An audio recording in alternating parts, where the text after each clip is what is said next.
అండి, welcome back to Swapna healthy recipes. నేను మీ స్వప్న. Today మీకు వెజిటబుల్ దమ్ బిర్యానీ ఎంతో టేస్టీగా హైదరాబాదీ స్టైల్లో ఎలా చేసుకోవాలో ఇప్పుడు నేను చూపిస్తాను.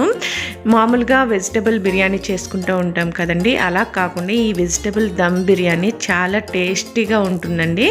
సో తప్పకుండా మీరు కూడా ఒకసారి ట్రై చేయాలంటే నేను ఎలా చేశానో స్టార్టింగ్ నుంచి ఎండింగ్ వరకు ప్రాసెస్ చూడండి, మీకు పర్ఫెక్ట్గా వస్తుంది.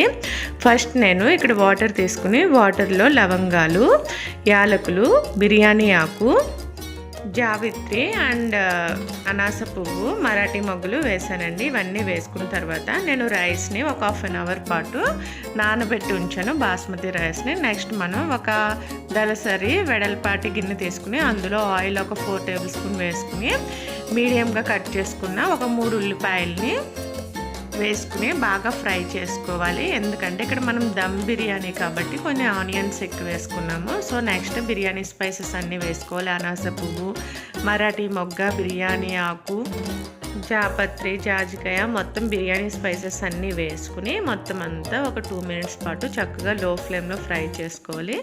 నెక్స్ట్ 1 టేబుల్ స్పూన్ అల్లం వెల్లుల్లి పేస్ట్ వేసానండి. అదంతా చక్కగా ఒక 2 మినిట్స్ పాటు వేయించుకున్న తర్వాత దీనిలో మనం క్యారెట్, వెజిటబుల్స్ అన్నీ వేస్తున్నాను నేను. నెక్స్ట్ బీన్స్ వేసానండి. వేసుకుని నెక్స్ట్ ఒక 3-4 పచ్చిమిర్చిని పొడవుగా కట్ చేసి వేసుకోవాలి. నెక్స్ట్ ఒక 2 క్యాప్సికమ్ వేసాను. నెక్స్ట్ బఠానీని మనం ఒక హాఫ్ అన్ అవర్ వేడి నీటిలో నానబెట్టి వేసుకుంటే మనకి మంచిగా కుక్ అవుతాయండి. సో ఇవన్నీ వేసిన తర్వాత టమాటాను కూడా యాడ్ చేసి మొత్తం అంతా మిక్స్ చేసుకుంటున్నాను. అందులో కుక్ అవుతాయి. దీనిలో నేను వాటర్ బాయిల్ అయ్యేటప్పుడు హాఫ్ అన్ అవర్ నానబెట్టుకున్న బాస్మతి రైస్ని వేసి కుక్ చేస్తున్నాను మీడియం ఫ్లేమ్లో. 90% వరకు కుక్ అవుతే సరిపోతుందండి ఇది. సో మనకి వెజిటబుల్స్ అన్నీ ఇందులో యాడ్ చేసిన తర్వాత దీనిలో ఒక 1/2 టీ స్పూన్ పసుపు, ఒక టేబుల్ స్పూన్ కారం వేసుకోవాలి. వేసుకున్న తర్వాత టేస్ట్కి సరిపడా సాల్ట్ కూడా యాడ్ చేసుకోవాలి. యాడ్ చేసుకుని మొత్తం అంతా బాగా మిక్స్ చేసుకోవాలి. ఈ వెజిటేబుల్స్ అంతా పట్టేట్టు బాగా మిక్స్ చేసుకుంటున్నానండి. నెక్స్ట్ ఇక్కడ మనకి రైస్ వేసాం కదా వాటర్లో, దానికి టేస్ట్కి సరిపడా సాల్ట్ కూడా ఇందులో యాడ్ చేసుకోవాలండి. యాడ్ చేసుకుని మొత్తం మిక్స్ చేసుకున్నాను. నెక్స్ట్ దీనిలో నేను ధనియాల పౌడర్ ఒక టేబుల్ స్పూన్ వేసుకుని నెక్స్ట్ కర్డ్ ఒక టేబుల్ స్పూన్ వేసానండి. కర్డ్ వేసినప్పుడు సిమ్లో పెట్టేసుకుని మొత్తం అంతా చక్కగా మిక్స్ చేసుకోవాలి. సో మిక్స్ చేసుకుని నెక్స్ట్ దీనిలో మనం వాటర్ యాడ్ చేసుకోవాలండి. అంటే జస్ట్ ఒక 1 గ్లాస్ వాటర్ యాడ్ చేసుకుని ఇవి కుక్ అయ్యేంతసేపు మనం కుక్ చేసుకోవాలి లిడ్ పెట్టేసి. చూసారు కదా రైస్ మనకి ఇక్కడ కుక్ అవుతుంది. ఇక్కడ 90% వరకు కుక్ అవుతే సరిపోతుందండి, బాగా ఎక్కువ కూడా కుక్ అవ్వకూడదు. మనకి ఇక్కడ కర్రీ గ్రేవీ కూడా కుక్ అయిపోయింది ఒక 7 మినిట్స్లో.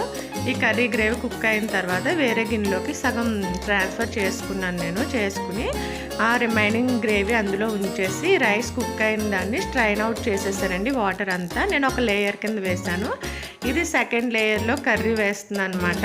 ఇలా మనం ఒక 3 టైమ్స్ వేసుకోవాలి. ఇలా లేయర్స్ కింద వేసుకుని మనం నెక్స్ట్ నేను దీని మీద పుదీనా, కొత్తిమీర కూడా వేసి గార్నిష్ చేస్తున్నాను. నెక్స్ట్ ఇవన్నీ వేసుకున్న తర్వాత బిర్యానీ మసాలా కొద్దిగా యాడ్ చేసుకోవాలండి. ఇలా వేసుకుంటూ లేయర్స్ కింద మనం చేసుకోవాలి. నెక్స్ట్ దీని మీద మళ్ళీ రైస్ వేసాను. రైస్ వేసిన తర్వాత మళ్ళీ గ్రేవీ వేసి పుదీనా, కొత్తిమీర, బిర్యానీ మసాలా వేస్తూ ఇలా 3 లేయర్స్ కింద చేశానండి. నెక్స్ట్ మళ్ళీ దీని మీద రైస్ వేసుకోవాలి. ఇలా చేసుకోవాలి మనమాట. చాలా టేస్టీగా బాగుంటుంది కర్రీ అంతా పట్టేట్టు. సో నెక్స్ట్ నేను రైస్ వేసి పుదీనా, కొత్తిమీర, బిర్యానీ మసాలా వేస్తానండి. మొత్తం ఇలా ఒక 3 to 4 లేయర్స్ వచ్చినాయి. వచ్చిన తర్వాత లిడ్ పెట్టేసుకుని మనం స్టీమ్ పోకుండా పేపర్ కూడా వేసుకుని అసలు మొత్తం క్లోజ్ చేసుకున్నాను. నేను చపాతీ పిండితో హోల్స్ ఉంటే రిమైనింగ్ వాళ్ళకి హోల్ లేకుండా ఉండి చుట్టూరు కూడా చపాతీ పిండితో కవర్ చేసుకోవచ్చు. ఇలా ఒక 25 మినిట్స్ పాటు స్టీమ్ పెట్టేస్తే మనకి Hyderabadi special veg dum biryani ready అయిపోతుందండి. ఇది ఇంట్లోనే చాలా టేస్టీగా చేసుకోవచ్చు. రైతా కాంబినేషన్లో సూపర్గా ఉంటుంది. మీరు కూడా మిస్ అవ్వకుండా ఒకసారి ట్రై చేయండి. ట్రై చేసి ఎలా కుదిరిందో మీ ఫీడ్బ్యాక్ నాకు కమెంట్స్ రూపంలో తెలియజేయండి. ఈ వీడియో నచ్చితే లైక్ చేసి, షేర్ చేసి, కమెంట్ చేయండి. ఇంకా మన ఛానల్ని ఎవరైనా సబ్స్క్రైబ్ చేయకపోతే ప్లీజ్ సబ్స్క్రైబ్ చేసి మరిన్ని లేటెస్ట్ వీడియోస్ కోసం పక్కనే ఉన్న బెల్ క్లిక్ చేయండి. Thanks for watching.